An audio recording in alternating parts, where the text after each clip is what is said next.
Hi, welcome.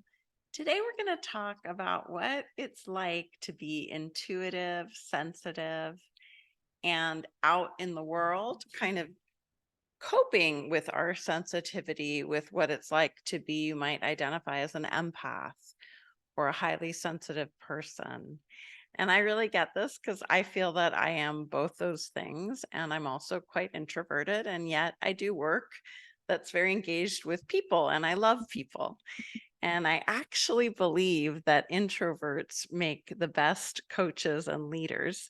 Now, it's great to be an extrovert. I mean, the world is really very designed for those who are extroverted. And we might actually be a combination of things. Like there may be, I know there is a part of me that's also extroverted. So, however you, long story short, whatever you call yourself, whether you're introverted, extroverted, in between, highly sensitive, empathic, intuitive, maybe you're more on the mystical side, whatever it is, I feel that all of us benefit from learning these very specific skills about our energy and someone else's energy. And energy often presents as emotions. So you can imagine if you're entering a space where there's been a lot of arguing, there's big emotions there and there's often energies there too. So that's the same with when there's emotions of sadness, there's an energy of that grief as well. Oh my, you guys see my little baby dog Mika who just brought a box onto the couch? Well, we'll let her chew that box there while I make the video. So, today let's begin with listening to our body. One of the most important things we can learn to do as sensitive people, and I think sensitive is a good kind of catch all for what we're talking about, because we might have different styles of being, and yet we are sensitive. And I think that's the most embracing of terms. So when we are sensitive, it's very important that we can tune into our own experience. And the reason for that is it's quite likely that you naturally tune into other people's experience. And sometimes in tuning into that other person, you're forgetting easily to be aware of and aligned with your own inner experience and the strength of it, kind of the broadness and the beauty of who you are at that internal level. That can be forgotten when we worry about someone else or when someone else's feelings are very strong or when there's a big energy in the space. As sensitives, we will tend to want to go in and serve other people. That's just our natural way of being. And then our own experience gets sort of pushed to the background. So here what we're doing, as though we had when you're working with images, many of us work with images these days in different platforms. And there's that feature that you can bring the background image to the middle ground or to the foreground. So this is a little bit like what we're working with our awareness. We're going to take what's usually in the background, which is our own inner experience, and we're going to bring that to the foreground. And then we're going to continue to listen and be present with whatever is going on in the exterior world. That might be another person sharing, that might be listening to a news story, that might be looking at a scene, it might be the dog doing something, whatever it is. Okay. So let's take a moment and before we begin, I am going to I am going to reduce some of the noise in my surroundings so that we're not disturbed by Mika's wonderful play behavior. Okay, I gave Mika a new toy that's a little softer, so it doesn't make any sounds. So let's just begin by grounding our energy. And the reason we ground our energy is to have the support of Mother Earth and our own lower body. So just connecting your feet to the ground, you might move your feet a little bit, go up and down on your heels, or Wiggle your toes. And then check in your seat, check where your body touches the surface that supports you. And just allow yourself to gently lower your energy in your body. Sensing your seat, you might close your eyes to do it. You might keep them open. And just imagine a beautiful, nice, thick cord of light connecting you with Earth. And imagine the presence of this Earth, wonderful, radiant, supportive light coming into your body, your system, as you allow your own beautiful energy to go down and expand, just like the roots of a tree are quite broad and large. They support the wideness of the branches of the tree are the same as the roots in the ground. And that's how we are as energetic beings. And so now that we are more grounded, we're more energetically stabilized.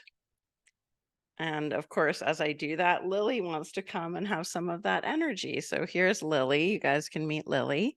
She's my wonderful grounding friend. She often comes to support my grounding. Mika likes to support more my playfulness, but Lily supports the grounding. So now that we are more grounded, we can start to listen to how we feel. So it might help to put a hand on your chest. It might help to put a hand on your belly, or you want your hands on your legs, whatever position works for you. Just breathing naturally.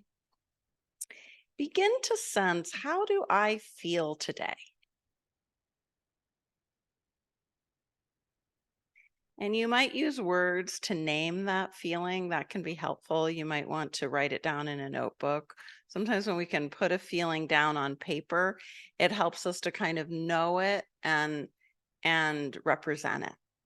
Now we can also just give ourselves permission for our feelings and tell ourselves something nice, something kind, like you're allowed to feel whatever you feel. And just sigh a little, see what it's like to let that sink in. It's okay to feel whatever I feel. And it's okay to feel about my feelings, however I feel about them.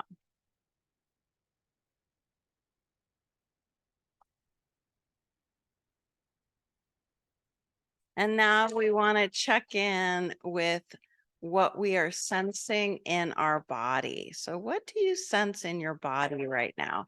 Does your attention go to a certain place in your body? Just notice that and say hello to your body.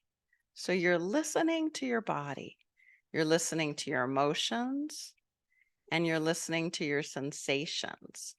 And all you need to do in this practice is acknowledge and allow. Okay, I'm allowed to have that, whatever that feeling is. I'm allowed to have that sensation.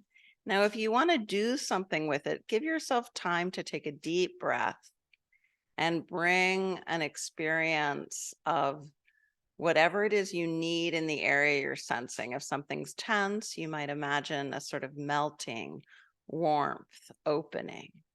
If something is kind of sparky, you might want to put something cool on it. So give yourself any antidotes that you need as you listen.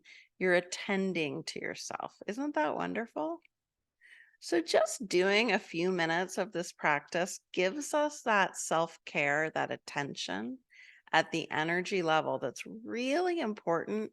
And it's important to do, by the way, in little breaks also if you're in a crowded place or you're working with someone else. So this ability to go in and sense yourself, you don't have to tell another person you're doing it. But as you're coaching or as you're talking to your friend or your family member, you don't even have to put your hand on your heart. I like to do that. It helps me just come a little closer in, but you can just do it with your awareness. Oh, what am I feeling? How does my body experience this? And no one has to know that you're doing this practice. And actually, as you bring your attention in and you're aware of yourself, you're aware of your experience, it does a really cool thing for the people that you are with. you are sharing the vibration of presence because you are present with yourself and you're kind and loving to yourself. The other person naturally experiences that energy as well. So as you take care of yourself, you are taking care of other people too. And I know as a sensitive person, probably that's one of the things you like to do. You like to be present for others. That's why it can be so confusing when other people are tiring for us, which does happen because someone who's not sensitive, they get tired by someone else and they go, well, I'll go take a nap, whatever. I'm going to go recharge. I know what to do. Someone who is sensitive and empathic might, instead of recharging, they might guilt themselves or shame themselves and say, oh, I should be more attentive, or, oh, I'm not enough, I'm too sensitive, or, I wish I was more like this other person who could go longer or last longer in a social situation. And then we might start limiting ourselves and say things like, I can't go to big stores, or I can't do these things that other people can do because it's too tiring for me. And that might be true. And it might be true that you need to pace yourself and do less. All of that is perfect. But also, I want you to have the skills. So if life presents you with a situation where you want to be really out there, you want to, let's say, I don't know, go to a new place or lead a group, or you want to have a kind of interaction with others that's different. I want you to have the tools to be able to do that. So let's look now at some of the other kind of ingredients that are really helpful here. I'm looking away for a second because Mika is looking for her next object of play. Mika. Okay, challenges of making videos with your puppy in the room. So let's look now at the next level of learning we can have around this that's really helpful, and that is protectors. So we've learned to listen to ourselves and increase that presence. Now we're going to bring in protector energy for ourselves. So protection can be values or emotions we align with.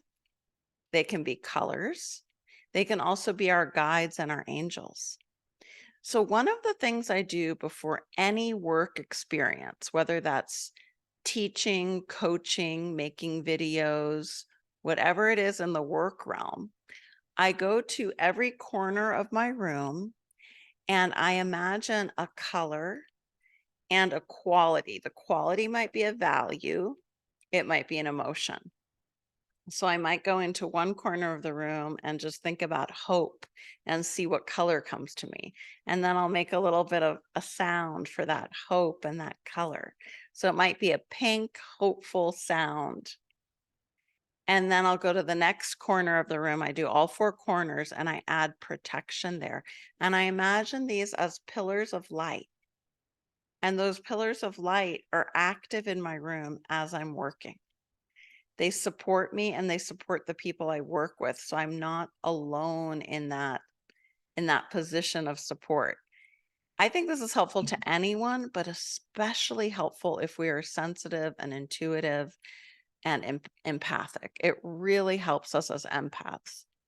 So the pillars in the corners of the room, giving them helper emotions, that might be hope, love, humor. It might be confidence. It might be something else, like a value of the word that came to me as being steadfast or loyal. So whatever it is, I really believe in trusting your intuition as you do that and doing it before every time you work, whatever the work is. If you feel you might need that support, then go ahead and do the 4 pillars practice. Now, at the end of your work time, what I like to do is stand in the middle of the room and I make a sound, like a tone, whatever that feels intuitively right. And I imagine the 4 pillars supporting me. And then I allow that sound to carry, and it could just be the intention, the thought Let any energy that is needing release or needing evolution or needing healing, let it be supported by by the corners of the room, and let that energy clear from me and from the space. And in that way, the four pillars really, really support us as sensitives and empaths and healers to be able to do our work. I hope this has helped you, and I hope you practice. Practice listening to your emotions, allowing them, giving them permission. Practice listening to your body sensations and seeing what the antidote is that you need: a deep breath, a soothing color, a sound, a quality like smoothness or lightness, whatever it is, send that to your body. And then bring in your boundary helpers as pillars in the corners of the room. Now, you could do this in your car, you could do this wherever you are, outside. Outside, you might imagine those boundary helpers as protectors that are just kind of, maybe you want them in front of you or behind you or to your sides or all around you in a circle. You get to decide, and it's fun, and you're using your creativity and your imagination.